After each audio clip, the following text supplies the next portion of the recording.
Adam cursed his luck. He needed more power and was rejected. With it, he could bring back Clara. Mumbling aloud, he stormed along the trail. With a crack of smoke and a smile, a tall figure appeared while twirling a quill in his fingers. Adam didn't even need an introduction, for he knew this was a devil. Welcome to Mythical Phylogeny Adventures. I'm your guide, Jason. Today, we are looking at the truth of the Warlock class, found in fantasy.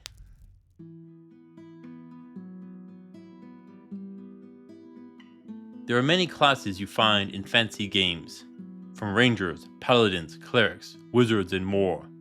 But a rather sinister variant is the Warlock. They are focused on the dark magics and the use of demons. Their powers are tied to contracts with otherworldly beings. In Dungeons & Dragons, the Warlock is a type of spellcaster who gain their magic power by selling themselves to their patron, be it a demon, an eldritch horror, or a fey creature, and more. So what is a Warlock? It is believed to come from Scotland and was a term meant for a male witch. It is derived from the Old English word Warlaga for oathbreaker or traitor. This does tie back to a Norse myth about a wolf who betrayed Odin. But it is the first origin which tells us how they operate in a fantasy world. The idea of a witch is that of a magic user, with some being good and others evil, while found across the world with different variations. They are usually tied to paganistic beliefs, and are often shunned at different points in society. I did a full breakdown on witchcraft before, and hopefully I remember to make a link to it. They are often tied to alchemy, astronomy, and demonology, depending on the where and when the warlock occurs. And no, they are not always evil.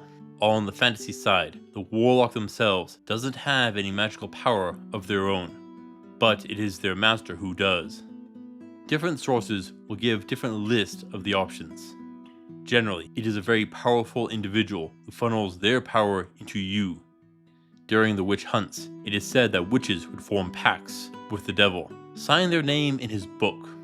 This was meant to offer their soul up to the devil rather than let you pass on to heaven. They seek for mortals to renounce God. Yet, there are other beings who mortals could strike up a bargain, fairies being a common one. Often they are tricksters, but tied with nature. One thing we saw the last time was the fairy queen Titania received an Indian child from a servant of hers, thus a source of a bargain with them. Another common one are eldritch horrors. They could best be described as the manifestation of the unknown.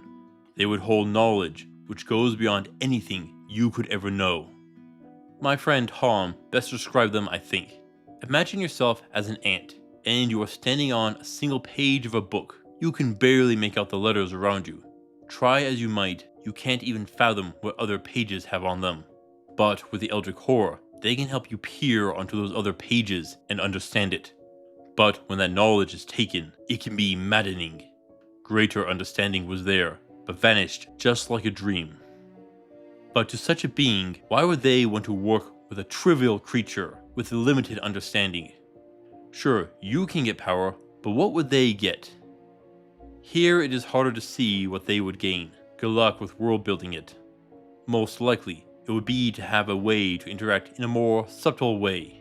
So rather than claim your soul, you are their ally and puppet to complete their machinations that they need done. But here is the big question. How would a fantasy world treat a warlock? Someone who gains power instantly through a deal rather than hard work. Someone who gave up something else for power. The first issue is, who is your patron?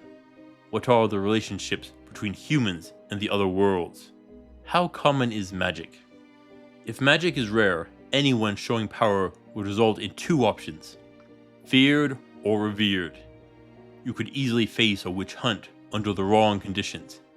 And if people discovered that you have been consorting with devils, well, things are likely to go really bad. Now, who would take such a deal? This is a devil asking for your soul and giving you an eternity of suffering after death. Honestly, that doesn't sound like a fair trade, no matter how much power you are given. And that is before we factor in the idea that a deal with the devil will backfire on you. So, who would be stupid enough to make such a deal? No one in their right mind. Or so I thought at first. But looking at our world, we have people who do drugs. Something that there is no way that they don't know what it could do to them. They know it is poison, that it will ruin their lives, that they can die, that it could destroy the lives of their family.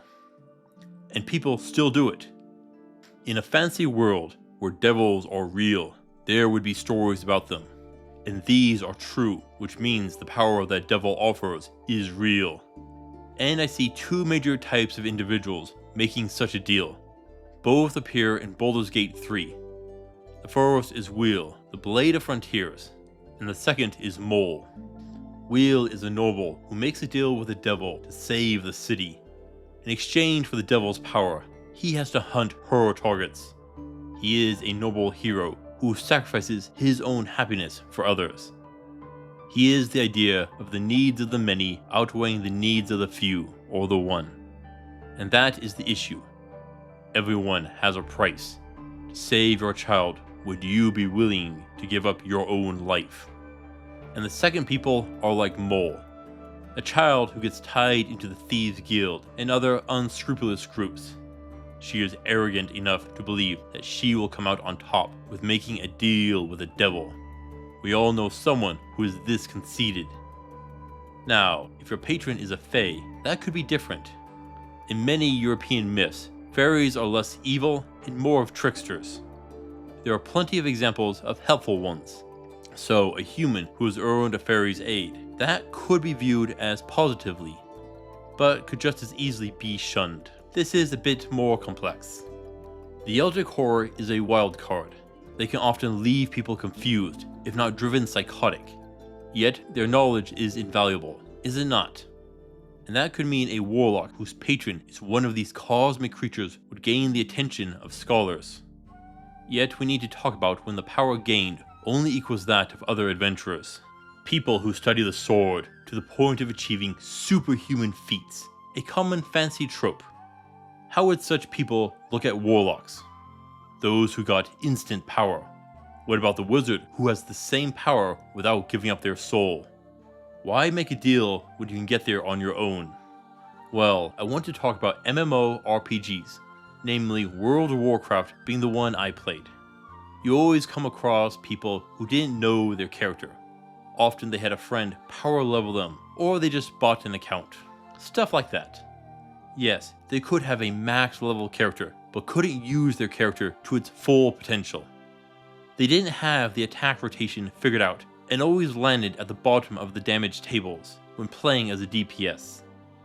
Then you would come across someone who knew their character, and could pull off incredible damage despite subpar gear. This is the difference between playing a character at 50% efficiency and being at 100%. We see this in every game. If a warlock gets their power suddenly, they are unlikely to be able to bring out their full potential. They could be a liability if they just got their powers, assuming that their patron isn't guiding them. Now, unearned power could leave some tension between a wizard who had to study for their power, or the warrior who had to train extensively. And there was another reason. Their patron made the deal for a reason, and sooner or later that deal could get in your way. And if you are the honorable warrior, but the patron needs someone slain, what do? Yeah, a lot of issues can rear up pretty quickly. Though that brings up an issue. A warlock gets their power from their patron, but how is that different than a cleric getting their power from their deity? Well, on the most basic level, yes, they are the same. But one is a deal, and the other is the result of humility and service. While a subtle difference, it is powerful. A transactional deal versus a spiritual relationship. And that is what allows a warlock to have any alignment, even if it differs from their patron's positions. And this could lead to some interesting dichotomy between them. It could further negotiations and reworking their contracts. Now, as to what powers they would have, that is going to get complicated. Long answer short, their powers should reflect their patrons. A devil offering dark and fire powers, summoning lesser demons. But a Fey Master would offer powers similar to a druid. An Eldritch Horror would be a whole other story, But there is an issue with the Warlock. What happens when their pact is fulfilled? Is there a termination clause? A time limit? Could it occur while on an adventure? What happens if their patron is slain? Well, they would lose their powers. And the law of drama says that it will happen at the worst possible moment. Would it not? And that is the problem with not being self-sufficient. When your power comes from others, it leaves you open to being manipulated and put in losing situations. For the most part, I would recommend against becoming a warlock if I had to, but even I would for the right price. I just hope I never have to find out what that price is.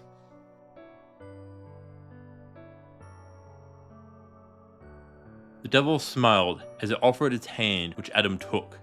Between them was the contract, signed and sealed. Adam could already feel the new power. With this and some time, he could bring Clara back. Yes, he was on his way now. The Warlock class works beautifully to create tension and compelling characters. How far is someone willing to go and work to test their morals and refine their identity? Though they can clash with other kinds of spellcasters. Their moral dilemma is the crux of such a pact. Thank you for watching, adventurers. Please return next time for The Diet and Physique of an Adventurer. Until then, I'll see you on the roads.